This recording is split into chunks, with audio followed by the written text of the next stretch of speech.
I'm already, in my mind, agitated by this sort of clash of values. And by the time I walk into this meeting, I'm already on edge. And you realize, man, this is irreconcilable, and I'm going to have to leave the baby I birthed.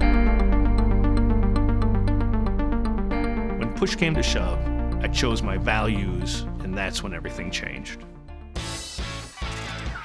College, I partied a lot, right? All the time, and I was quite good at it.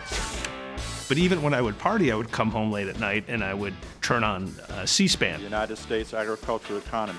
And I'd watch agriculture committee hearings, and it sounds loserish now, but like I was just fascinated by power, how people got power, how they used power, and abused power. The minute I graduated, I packed up my car and I drove out to DC. I knew I was going to be involved in journalism and ideally involved in covering the ultimate seat of power, which is the White House and Congress.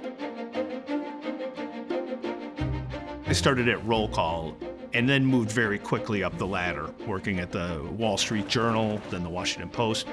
You start to see this industry that made a ton of money and was awesome was going through a massive upheaval, that the internet was disrupting. I looked around and you could tell nobody understood that a meteor was about to hit. We spotted changing habits. People wanted to go deeper. They wanted it to be written with more voice and analysis.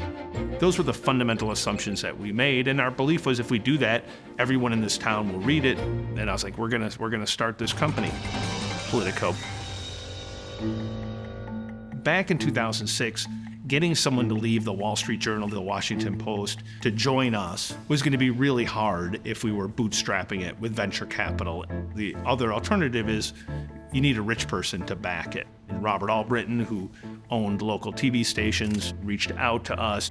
The operating theory was Mike Allen, John Harrison, myself, reporters, editors, we would handle the editorial side. Robert Albritton would handle the business. We had a lot of success early on with Politico, and we were able to sell a lot of ads, and I think we were pretty profitable. Around year 3, things started to change and tension started to spread. I started to really gravitate from the editorial side to the business side. Robert didn't want that. He wanted a very traditional CEO. I think he thought, Jim's like a good ideas guy, but can he really manage a big company? Which I think was a fair appraisal at the time. And there was this like layer of secrecy with the guys upstairs where they didn't really want us to know the nitty-gritty of the numbers. They love to like we know information that you don't know. Once you get into those dynamics, that's when you've got to say, Houston, we got a problem.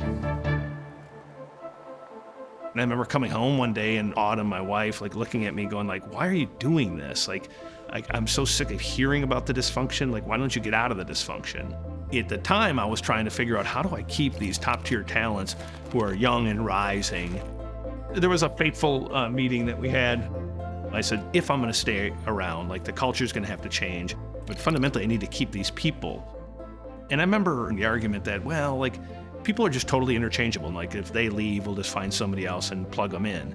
And to me, there's very few things that like I have like a more contrary view on than that. Like, I am a massive believer that if you find the right people who have the right values and the right talent, they're 10, 20, 100 times more valuable.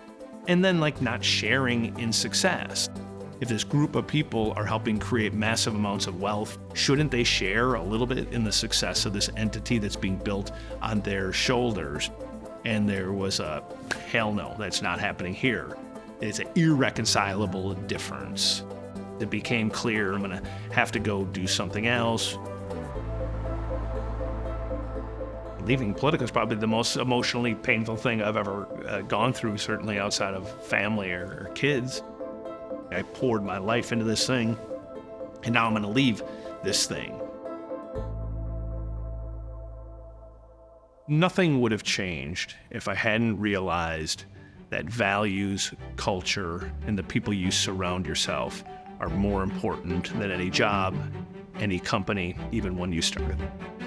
It was that experience that taught me how to be a CEO, to be an entrepreneur, to start Axios. We decided very early on, whatever company we create, since we control it, let's share everything. We wanted to be very transparent.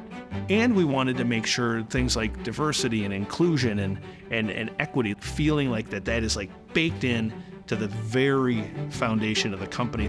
We've never lost those values. I would like to say over 6 years, like, we've removed people who were really high performers who did not meet the mark of the values that we want. You don't realize the radiating effect, the trickle-down effect that good or bad values have. If you have a bad culture and you've done the appropriate things and nothing changes, at some point it's like a bad relationship. You got to realize the person or the place is not going to change. And like, if you're in the position where you can go do something else, get out. You can't compromise your values, because in doing that, you've really compromised your soul. And you have to surround yourself with people who are life enhancing, who push you to be a better person and a better professional.